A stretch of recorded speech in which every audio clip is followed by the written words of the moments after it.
الحمدللہ رب العالمین والصلاة والسلام علی سید المرسلین۔ ابھی پچھلے دنوں ایک ویڈیو میں نے اپلوڈ کی تھی کہ جس میں نماز کی ترغیب کے ساتھ ساتھ یہ بھی ایک میسیج دیا تھا کہ اگر کوئی شخص ایسا ہے کہ جو درود پاک تو پڑھتا ہے لیکن نماز نہیں پڑھتا، تو آپ اسے درود پاک پڑھنے سے منع نہ کریں، اس پر طعن نہ کریں، اسے شرمندہ نہ کریں، کیونکہ اللہ کی رحمت سے ایک دن آئے گا کہ یہ جو درود پاک کی کثرت کر رہا ہے، اس کی برکت سے اس کا دل روشن ہو جائے گا، گناہوں کی جو نحوست ہے یہ دور ہو جائے گی، دل کی سیاہی، دل کا زنگ دور ہو جائے گا، اور اللہ کی رحمت سے جو ہے وہ عبادات کی توفیق ملنا شروع ہو جائے گی۔ تو اس ویڈیو کے نیچے ایک بھائی نے کمنٹ کیا، مجھے بڑا پسند آیا، بڑا اچھا لگا۔ وہ کہتے ہیں کہ آپ نے بالکل درست کہا، کہ کہتے ہیں کہ میں بھی پہلے بے نمازی تھا اور بالکل نماز نہیں پڑھتا تھا، لیکن میں نے ایک دفعہ کیا یوں کہ جمعہ کے روز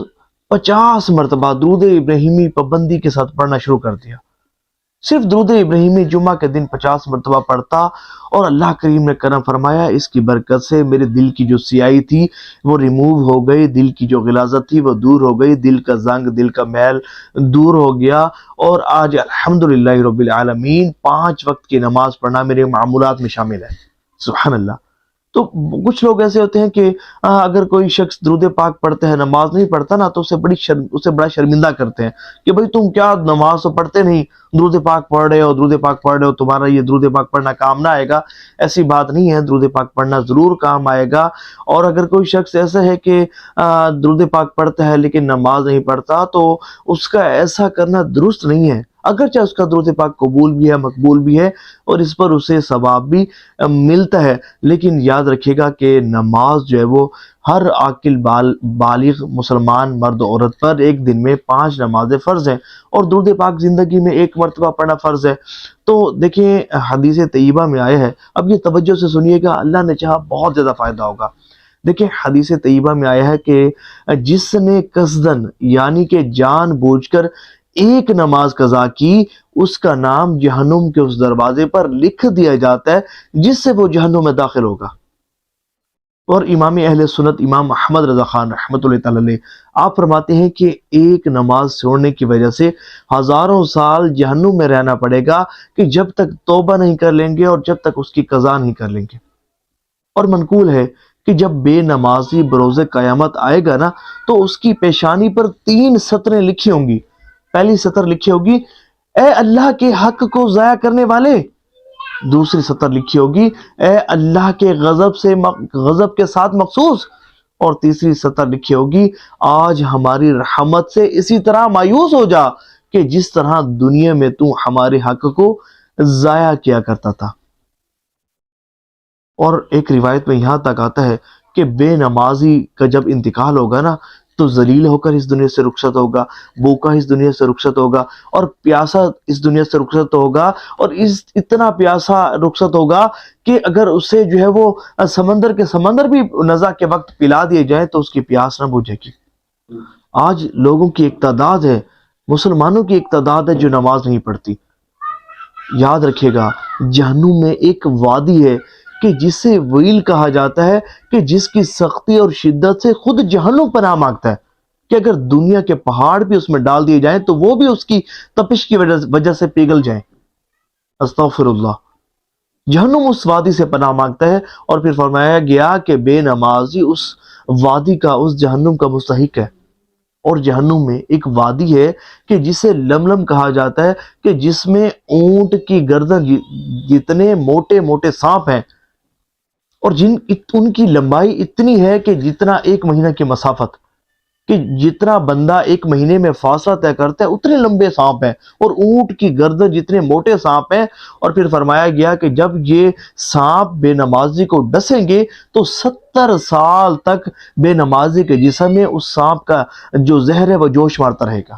اور پھر بالآخر اس کا جو بے نمازی کا جو جسم کا گوشت ہے وہ جڑ جائے گا۔ اور آپ کو یاد ہوگا کہ معراج کی رات حضور صلی اللہ علیہ وآلہ وسلم نے جو مناظر دیکھے، ان میں سے ایک منظر یہ بھی تھا کہ جہنم میں کیا دیکھتے ہیں کہ ایک شخص کا سر کچلا جا رہا ہے، فرشتے اس کا سر کچلتے، پھر اس کا سر ٹھیک ہو جاتا، پھر دوبارہ پتھر سے سر کچلا جاتا، پھر ٹھیک ہو جاتا، پھر کچلا جاتا، پھر ٹھیک ہو جاتا۔ تو یہ سلسلہ چلتا رہا۔ تو عرض کی گئی یا رسول اللہ صلی اللہ علیہ وآلہ وسلم، یہ وہ تھا کہ نماز کے وقت جس کا جو سر تھا وہ نماز سے بوجھل ہو جایا کرتا تھا، یہ وہ تھا کہ جو نماز پڑھنے میں سستی کیا کرتا تھا۔ مجھے یہ بتائیں، آج تھوڑا سا کنکر بھی ہمیں لگ جائے نا تو ہمیں کتنی تکلیف ہوتی ہے۔ مجھے یہ بتائیں کہ اللہ نہ کرے فار ایور اگر ہمیں اس طرح کا عذاب دیا گیا تو ہم اس کو کیسے برداشت کریں گے؟ اور اللہ کے عذاب کا کروڑواں حصہ بھی کوئی شخص برداشت نہیں کر سکتا۔ آج بڑے افسوس کے ساتھ یہ کہنا پڑتا ہے کہ جب ہم مسجد سے اذان کی آواز سنتے ہیں اور نماز پڑھنے نہیں جاتے، اس وقت یہ بات کیوں بھول جاتے ہیں کہ اللہ کی وحدانیت کا اقرار اور اس کے حبیب صلی اللہ علیہ وآلہ وسلم کی رسالت کی گواہی دینے کے بعد پہلا جو فرض ہے وہ نماز ہے۔ جب ہم مسجد سے اذان کی آواز سنتے ہیں اور نماز پڑھنے نہیں جاتے، اس وقت یہ بات کیوں بھول جاتے ہیں کہ حضور نے فرمایا کہ مومن اور کافر کے درمیان فرق کرنے والی چیز نماز ہے۔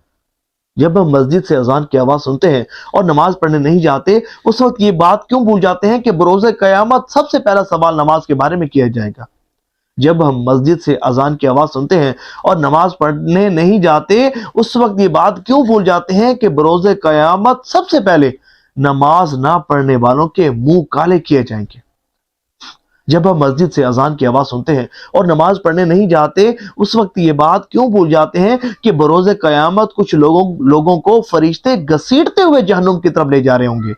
تو جب لوگ ان سے جہنم میں جانے کا سبب پوچھیں گے تو وہ کہیں گے افسوس کہ ہم دنیا میں نماز نہیں پڑھا کرتے تھے،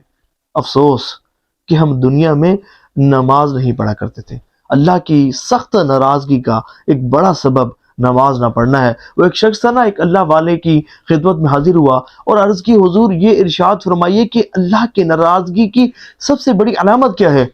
تو ان بزرگوں نے فرمایا بیٹا یاد رکھو، اللہ کی ناراضگی کی سب سے بڑی علامت یہ ہے کہ اللہ تعالیٰ جس سے ناراض ہوتا ہے اس سے سجدے کی توفیق چھین لیتا ہے۔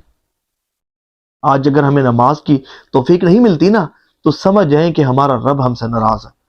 دعا ہے کہ اللہ کریم درود پاک کی کثرت کرنے کے ساتھ ساتھ ہمیں 5 وقت نماز پڑھنے کی توفیق عطا فرمائے، ہمیں پکا سچا نمازی بنائے، نماز سے عشق و محبت نصیب فرمائے اور خشوع و خضوع کے ساتھ ہمیں نماز پڑھنے کی توفیق عطا فرمائے۔